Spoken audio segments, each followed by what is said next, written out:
kesempatan dan kehadiran Bapak Ibu staf Dewan Guru pada kegiatan hari ini.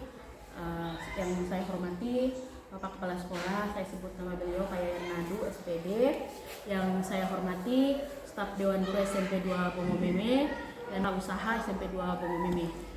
Puji syukur atas kehadiran Allah Subhanahu wa Ta'ala yang saat ini memberikan kesehatan dan kesempatan kepada kita untuk bisa bertemu pada kegiatan diseminasi pengimbasan budaya positif di SMP 2 Bongo Meme. Salawat dan salam kita aturkan kepada Nabi besar kita Muhammad SAW. Semoga limpahan kasih sayang dan curahan berkah dilimpahkan kepada kita juga yang masih istiqomah dalam terus mengikuti amalan-amalan Rasulullah.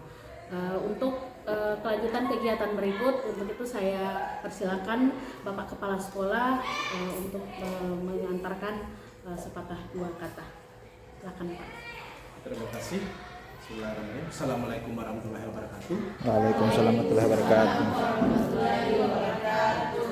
Yang saya hormati Bapak Wakil Kepala SMP Negeri 2 Bongo Meme, yang saya hormati Bapak dan Ibu staf Dewan Guru dan Tata Usaha, yang saya cintai dan saya banggakan, Ibu calon guru penggerak usia di SMP Negeri 2 Bongo Meme, Saudari Ibu Rahmawati Mulangga SPD.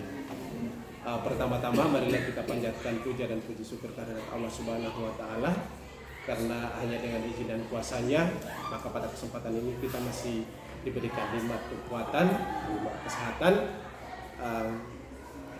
Selanjutnya selawat dan salam semoga tetap tercurah pada junjungan Nabi besar Muhammad Sallallahu Alaihi Wasallam, pada keluarganya, sahabatnya, dan insya Allah percikan rahmatnya akan sampai pada kita yang masih istiqomah pada ajaran-ajaran beliau. Bapak dan Ibu yang saya hormati, ada beberapa hal yang perlu saya sampaikan, dan yang pertama saya mengucapkan terima kasih pada Bapak dan Ibu staf Dewan Guru yang sudah hadir, yang sudah mendukung kegiatan teman kita Saudari Ibu Rahmawati Mulangga SPD terkait dengan diseminasi pengimbasan budaya positif di lingkungan SMP Negeri 2 Bongo Meme. Bapak dan Ibu yang saya hormati, terkait dengan diseminasi yang dilaksanakan oleh calon guru penggerak di SMP Negeri 2 Bongo Meme ini merupakan kegiatan mereka yang nantinya mereka akan mengimbaskan budaya positif di SMP Negeri 2 Bongo Meme.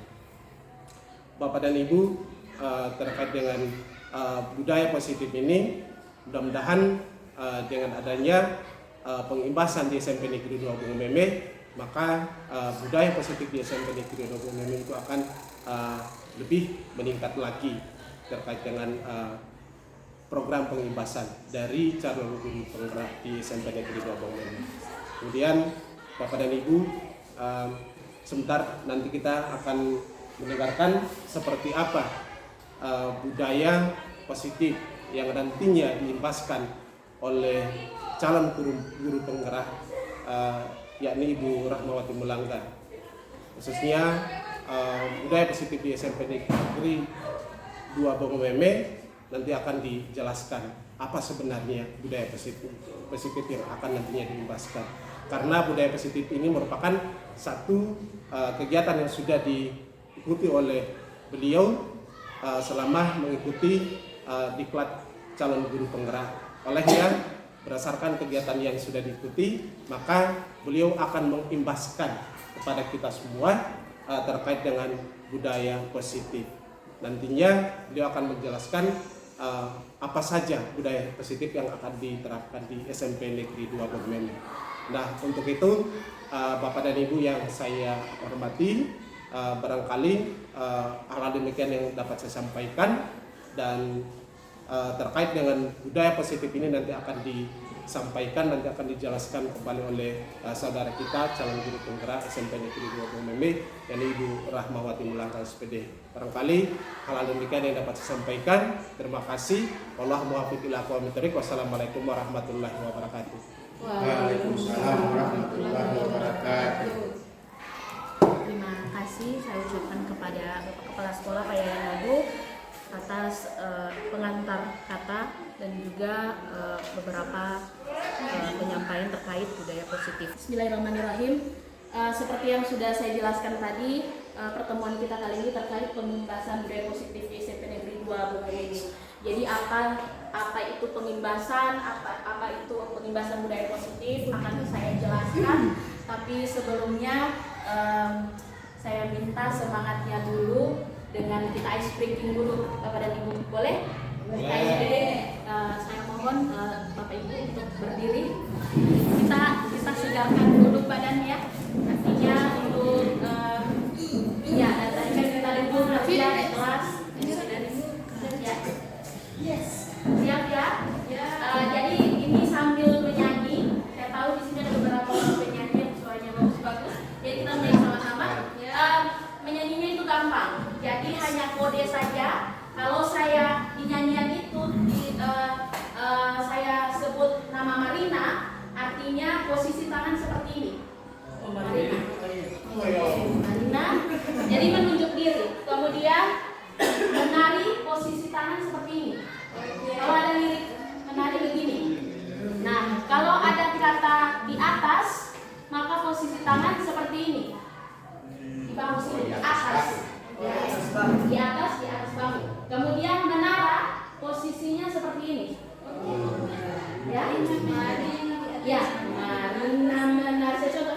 Marina menari di atas menara, menara Marina di atas menari. Oke, boleh? Jadi katanya saya bisa ganti-ganti, ya, tidak selamanya berurut. Oke, kamu mulai ya. Oke, terus? Ya. Siap? Siap. Siap ya? Oke, 1, 2, 3. Marina menari di atas menara, menara Marina di atas menari, menari Marina, Marina di atas, menara Marina, menari di atas. Mau lagi satu kali? Bisa kita berikan pada anak di kelas ya. Oke, cepat ini ya. Marina menari di atas menara, menara menari di atas Marina, Marina menari di atas menara, menara menara, Marina menari. Oke, terima kasih. Dan saya lihat ada yang juga goyang-goyang. Oke, ya terima kasih ya. Ternyata ada bakat jadi penari itu sama. Oke, saya lanjut ya. Tadinya Bapak tarian Baik. tidak ada. Iya. Baik, jadi mungkin dari tadi teman-teman bertanya-tanya apa sih budaya positif itu. Oke, saya lanjut. Ada remote. Saya lanjut teman-teman.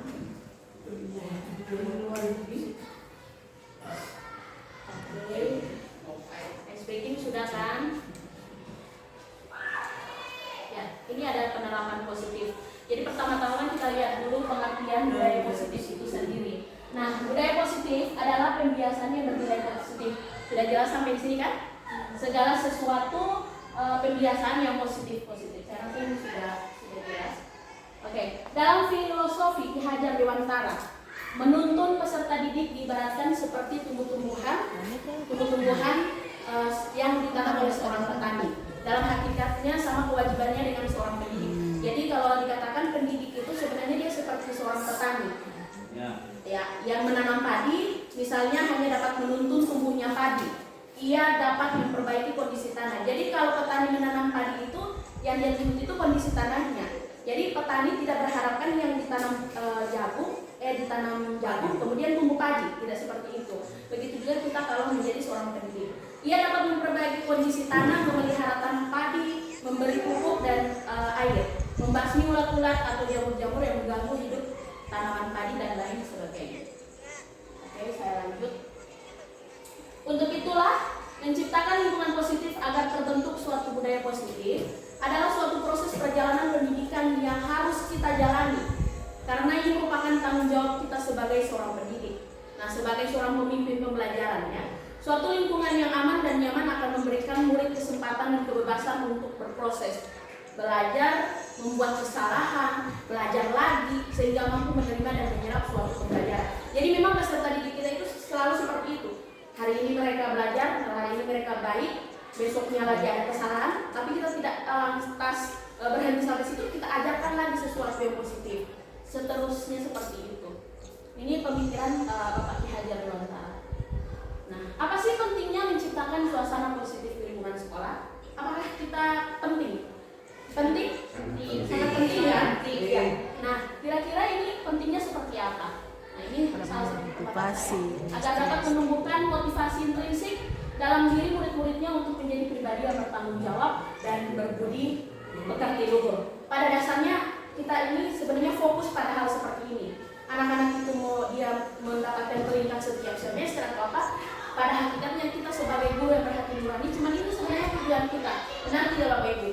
Iya kan? Ya. Di sini ada disiplin positif. Ki Hajar Dewantara maupun Dian Bosan mengartikan disiplin sebagai kontrol diri agar dapat mencapai suatu tujuan, mulai yakni mengacu pada nilai atau prinsip-prinsip mulia yang dianut seseorang. Kita namakan nilai-nilai tersebut sebagai nilai kebijakan yang universal. Disiplin positif dalam budaya kita dalam melakukan sesuatu untuk mendapatkan pengakuan dan menghindari hukuman menurut pakar pendidikan. Nah, ini ada yang seru Bapak Ibu, yang mungkin kita tidak sadari. Ini ada namanya motivasi perilaku manusia. Kenapa sih manusia itu termotivasi? Yang pertama, untuk menghindari ketidaknyamanan atau hukuman. Ya kan? Biasanya anak-anak berbuat baik supaya dia menghindari ketidaknyamanan. Apa itu ketidaknyamanan di sekolah? Yaitu mendapatkan hukuman. Iya kan? Sudah berbuat baik saja, itu motivasi diri. Jangan sampai mendapat hukum, mendapat jemur atau apa gitu kan. Untuk mendapatkan imbalan atau penghargaan diri dari orang lain. Siapa yang seperti itu? Yang termotivasi tetapi berharap imbalan. Ada kan anak-anak seperti itu kan? Nah, kemudian motivasi perilaku yang berikut untuk menjadi orang yang mereka inginkan dan menghargai diri sendiri dengan nilai yang mereka percayai. Supaya orang menghargai, saya harus seperti ini ibu, ya kan? Nah, ini motivasi perilaku manusia ya. Nah, ini yang seru. Kebutuhan dasar manusia. Bapak Ibu, silakan diperhatikan. Ini adalah kebutuhan dasar manusia. Ya.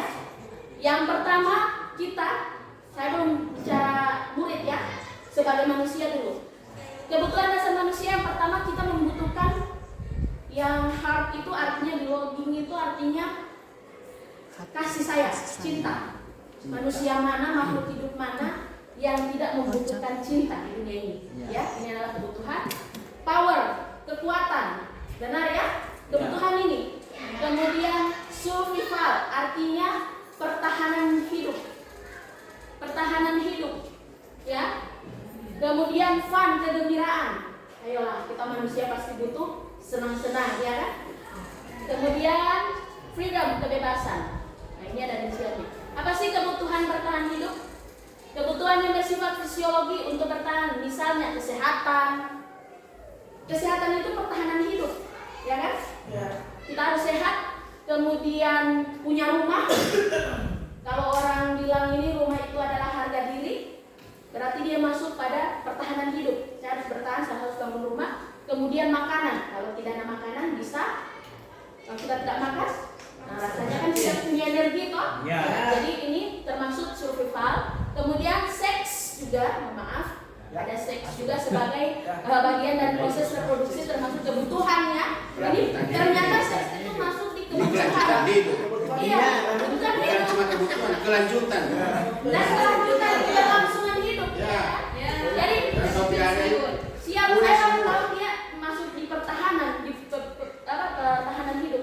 Termasuk kita bertahan hidup. Komponen psikologis pada kebutuhan ini meliputi kebutuhan akan perasaan aman. Makanya orang tua harus menikah, ya. Agar kalau dia menikah, dia bisa terlindungi. Ya. Harus baru kawin. Nah, Ini ada menjaga populasi. cinta kasih sayang, ya. Kebutuhan Kebutuhan untuk diterima. Kebutuhan Kebutuhan untuk diterima, kebutuhan ini dan tiga kebutuhan berikutnya adalah kebutuhan psikologis, kebutuhan mencintai dan memiliki meliputi kebutuhan hubungan koneksi sosial. Jadi mencintai ini bukan cuma dengan pasangan, tapi secara sosial, saudara kita, tetangga dan bukan yang lain-lainnya. Kebutuhan untuk memberi dan menerima kasih sayang, kebutuhan merasa menjadi bagian dari suatu kelompok. Kebutuhan ini juga meliputi keinginan untuk tetap terhubung dengan orang lain, ya. Jelas. Penguasaan, kebutuhan atas sebuah kemampuan, ya, the power tadi itu power. Ya. Jadi kadang-kadang manusia itu butuh juga diakui, ya, saya berkuasa seperti itu. Berikut kebebasan, ini yang paling penting, ya.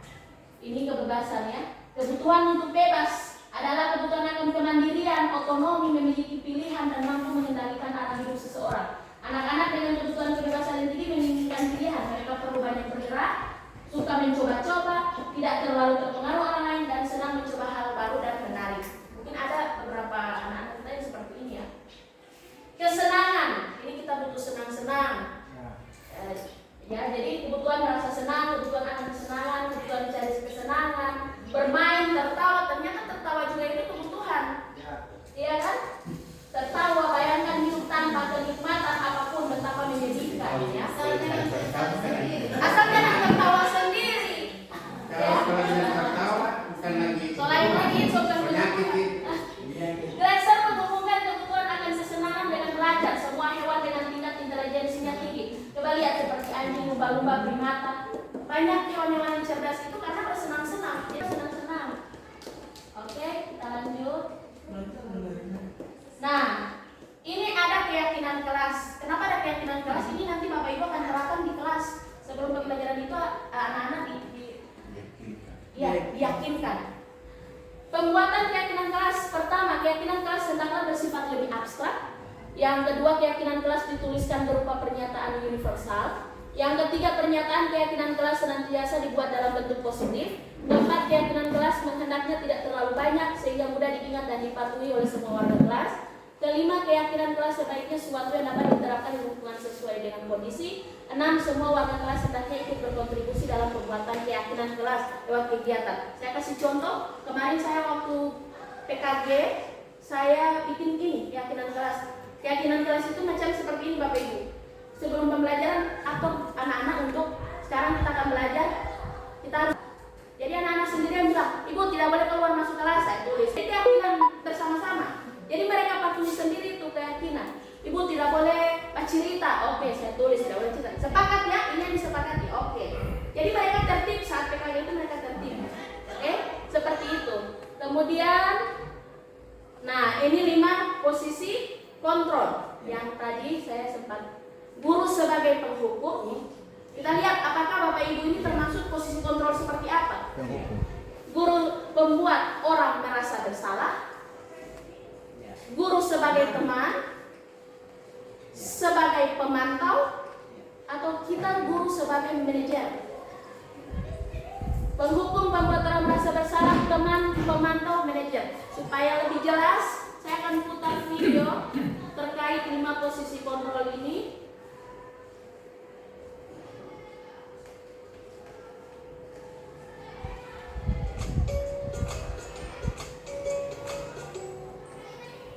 Salam bahagia Ibu dan Bapak guru hebat. Dalam penerapan disiplin positif restitusi, salah satu program yang dikembangkan adalah 5 posisi kontrol. 5 posisi kontrol dalam restitusi adalah proses perjalanan seorang pendidik agar dapat mengenali dirinya. Pada video kali ini, kita akan membahas tentang 5 posisi kontrol yang dikembangkan oleh Diane Gossen dan contoh penerapannya.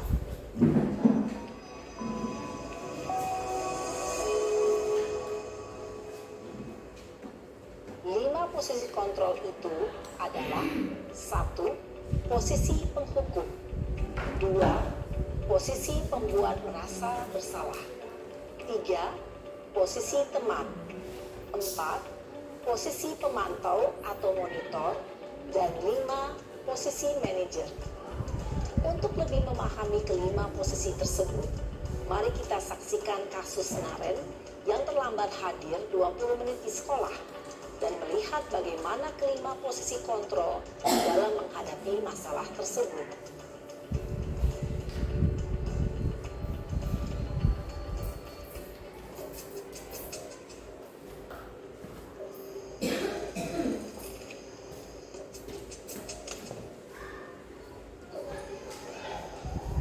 Naren! Sini kamu! Selamat pagi, Bu. Selalu terlambat. Kamu deh, pasti terlambat. Maaf, Bu. Saya... Apa? Apa coba? Alasan kamu apa lagi? Kapan sih kamu tidak terlambat? Malas sekali ya kamu jadi anak. Saya... Dasar pemalas. Gak kapok-kapok sih kamu. Sudah berapa kali terlambat? Sana, kamu keliling lapangan basket 2 kali. Kenapa saya harus keliling lapangan basket, Bu? Kenapa? Kamu mau lawan ibu? Berani-beraninya jawab. Sudah terlambat, masih berani jawab pula. Sekarang, keliling lapangan basket 5 kali sekalian. Biar kapok. Cepat. Pergi sana ke lapangan basket. Posisi penghukum biasanya berbicara dengan nada tinggi, menghardik, menunjuk-nunjuk, menyakiti, dan menyindir. Hukuman bisa berupa fisik maupun psikis. Ibu dan bapak guru hebat. Dampak yang terjadi pada murid ketika guru berada pada posisi penghukum adalah murid cenderung akan memberontak, bahkan menyimpan dendam.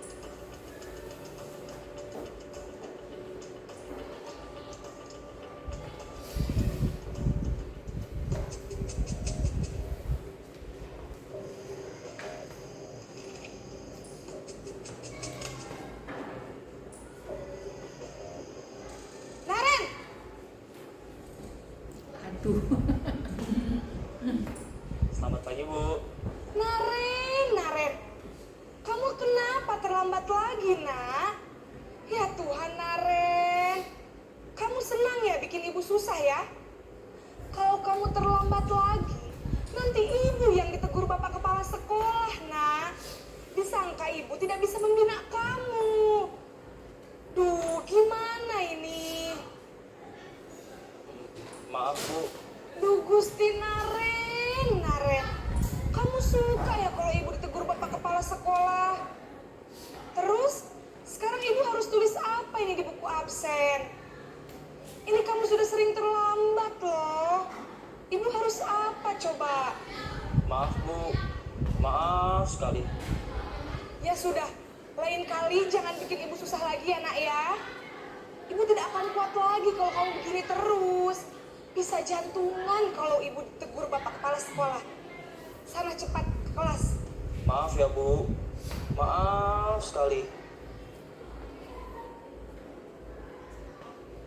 Posisi pembuat rasa bersalah berbicara dengan nada tenang, cenderung lembut.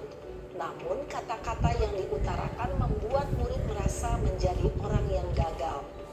Memandang buruk dirinya sendiri, merasa tidak berharga, dan tidak sanggup membahagiakan orang lain. Ketika guru mengambil posisi pembuat rasa bersalah, murid akan menganggap dirinya yang bersalah dan ia akan menyimpan emosi negatif tersebut di dalam dirinya.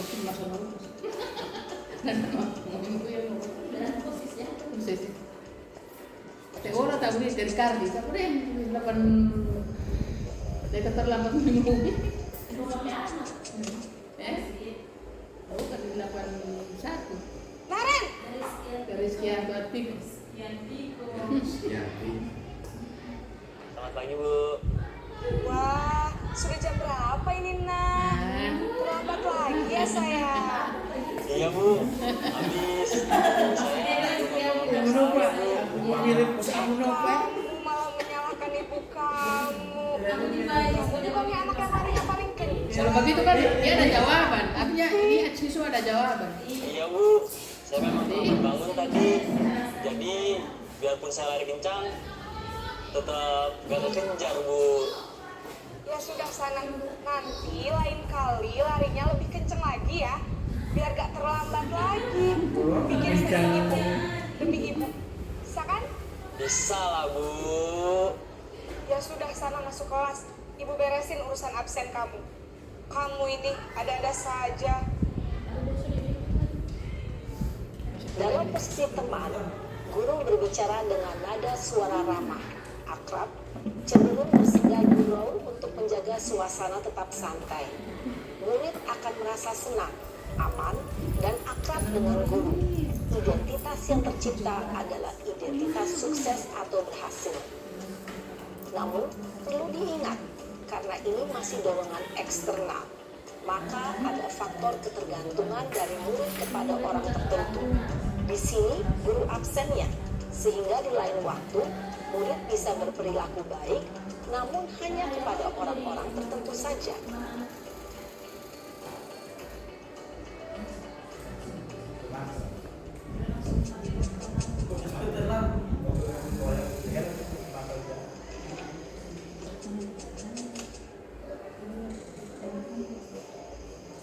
Naren!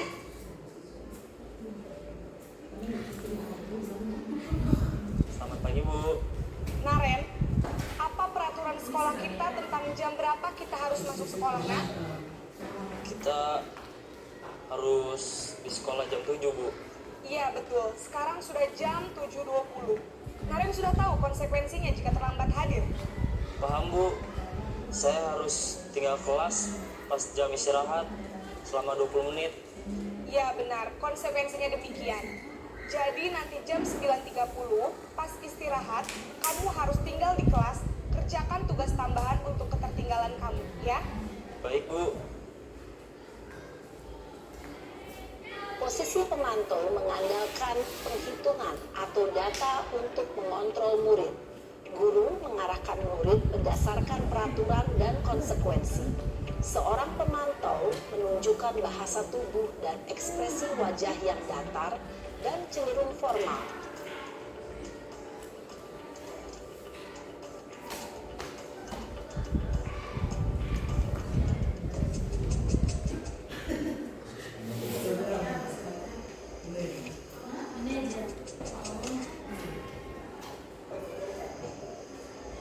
Naren!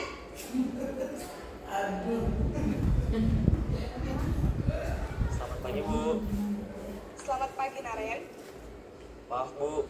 Saya terlambat. Iya, sekolah masuknya jam 7, sekarang sudah jam 7.20. Jadi sekarang bagaimana ini, Naren? Maaf, Bu. Saya lupa setel alarm saya semalam. Baiklah, menurut kamu, keyakinan sekolah yang mana yang perlu kamu tingkatkan? Menghargai diri sendiri dan orang lain mungkin ya, Bu. Setuju. Jadi, apakah Naren meyakini prinsip saling menghormati tersebut? Iya, Bu. Saya meyakininya. Apakah Naren bersedia memperbaiki masalah keterlambatan ini? Bersedia, Bu. Bagaimana kamu akan perbaiki masalah keterlambatan ini? Saya akan coba untuk tidak lupa menyetel alarm saya, Bu. Baik, kalau Naren lupa menyetel alarm di rumah, ada orang yang kira-kira bisa bantu mengingatkan tidak? Ada, Bu. Kakak saya, Kak Emma. Ada lagi selain Kak Emma? Selain Kak Emma, ada ibu saya. Baik, jadi yang mengingatkan Naren adalah Kak Emma dan ibu kamu ya? Kira-kira akan mulai setel alarm kapan nih, Naren? Setelah pulang sekolah, akan segera saya lakukan. Baik, jadi Naren akan setel alarm untuk bangun besok pagi dan akan diingatkan oleh kakak dan ibunda Naren ya. Ada lagi yang mungkin perlu dilakukan, Naren? Agar tidak terlambat bangun lagi. Tidak ada, Bu. Baik, Naren. Terima kasih untuk kerjasama kamu. Sekarang kamu perlu kembali ke kelas untuk belajar. Baik, Bu. Terima kasih.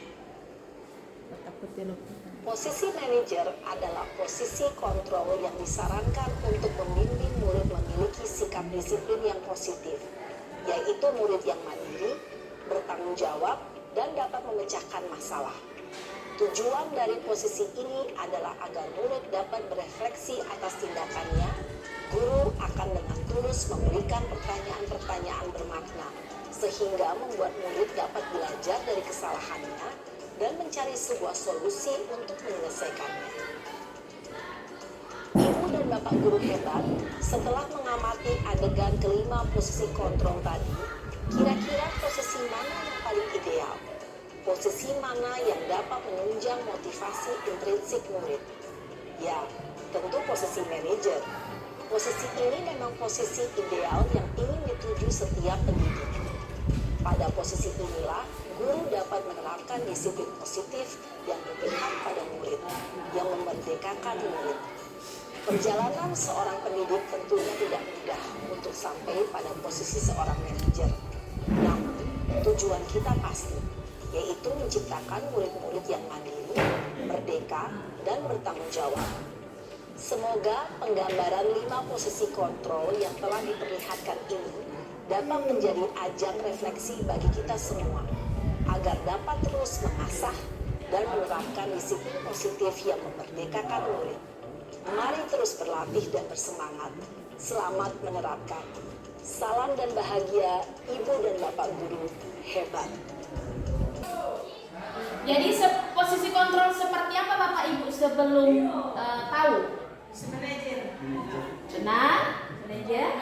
Apakah Bapak Ibu sebagai penghukum atau pembuat orang merasa bersalah? Artinya ya, orang ini ibu boleh dikit marah, jadi kan merasa hati atau sebagai teman ternyata setelah kita lihat tadi masuk semua. Teman itu bahaya juga, ya kan? Jadi bergantung kepada orang lain, anak-anak kemudian mereka juga tidak mandiri. Oh ada Pak yang bisa membantu kalau saya gitu kan? Apa pemantau itu cuma dia kata, oh besok terlambat, besok gitu. Yang paling pas adalah manajer ya. Jadi pada saat mereka berbuat salah, kita kembalikan kesalahan apa yang dilakukan, terus bagaimana ini dia, baru ibu semua bikin apa kamari. Nah, untuk manajer itu dia berkaitan dengan segitiga restitusi. Jadi Bapak Ibu, ketika ada anak-anak melakukan kesalahan, terlambat dan terlambat lagi, maka yang harus kita lakukan adalah kita akan menjadi sosok manajer untuk mereka. Nah, untuk menjadi manajer pun itu tidak serta-merta seperti itu, tidak mudah. Yang pertama yang harus kita lakukan adalah menstabilkan identitas dulu. Kenapa terlambat? Kemarin terlambat, ini terlambat. Tidak ada orang yang kasih bangun itu di rumah pagi-pagi. Jadi kita maksudnya menstabilkan identitas itu kita tanya-tanya dulu. Karena kondisi murid terlambat itu macam-macam. Ada mungkin lagi bantu DP rumah, jual di pasar. Mungkin ada lagi dia baku ganti DP baku ganti apa jaga adik, kita tidak tahu itu. Jadi di menstabilkan identitas ini artinya kita lihat dulu siswa ini posisinya sebagai apa di rumahnya, begitu. Jadi kita harus menyesuaikan. Kemudian setiap orang pasti pernah melakukan kesalahan, iya kan? Manusia mana yang tidak pernah melakukan kesalahan? Kita yang dewasa masih sering melakukan kesalahan, apalagi yang masih anak-anak. Anak-anak itu kan masih butuh bimbingan. Kadang-kala hari ini mereka baik, besok lagi bikin kesalahan, baik lagi, dan seterusnya. Jadi harus ada stabilitas atau menstabilkan identitas. Ini sudah masuk manajer ya, kalau kita akan ambil manajer. Kemudian yang segitiga di atasnya itu validasi tindakan yang salah. Kita ingatkan kembali, apa yang bikin Tino ini terlambat? Nah kalau Tino terlambat, kira-kira bagaimana? Jadi diingatkan. Oh ya maaf Bu, saya lumayan terlambat, ini lagi saya terlambat, kayak begitu kan? Kamu tentu punya alasan mengapa melakukan itu. Dia pasti punya alasan. Adakah cara yang lebih efektif untuk mendapatkan apa yang kamu butuhkan? Jadi sebagai manajer itu, jadi mau bagaimana? Kalau supaya tidak terlambat, mau bagaimana? Apa yang harus ibu bikin? Kayak gitu, tanya baik-baik. Kemudian menyamakan keyakinan, termasuk keyakinan tadi keyakinan kelas. Masih ingat keyakinan kelas? Masih ingat aturan sekolah?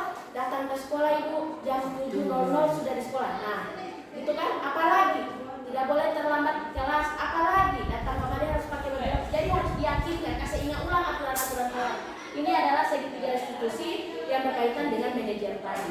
Jadi Bapak Ibu kalau belum di posisi manajer, mungkin mulai sekarang kita ubah, kita harus jadi di posisi manajer, bukan penghukum, bukan sebagai teman dan lain sebagainya.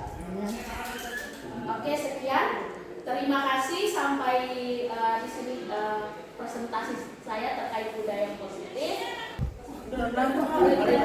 Saya mohon maaf. Wassalamualaikum warahmatullahi wabarakatuh. Waalaikumsalam warahmatullahi wabarakatuh.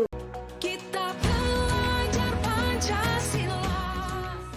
Oke, ya. Bagaimana pendapat Ibu tentang materi tadi? Alhamdulillah materinya sangat luar biasa dan sangat-sangat membangun ya. Yang tadinya saya tidak bisa tahu saya berada di posisi mana, dan alhamdulillah dengan adanya posisi 5 kontrol yang harus kita terapkan kepada anak didik kita itu, saya mendapatkan posisi manajerial yang tepat. Maksudnya dia tepat, tidak menghukum, tidak menjadikan peserta didik itu menjadi teman dan segalanya, tapi kita bisa tahu apa-apa saja yang membuat peserta didik itu seperti itu sampai dia melakukan sesuatu yang tidak seharusnya dia lakukan. Oke, terima kasih. Terima kasih. Semangat. Thank you. Okay. Alhamdulillah kan kebiasaan kita itu menganggap murid sebagai teman ya. Iya. Tapi kan dengan adanya pemaparan dari Ibu CGP atau Ibu Rahmawati Molangga, saya sudah bisa, maksudnya bisa termotivasi untuk menjadi lebih ke manajerial. Oke, terima kasih.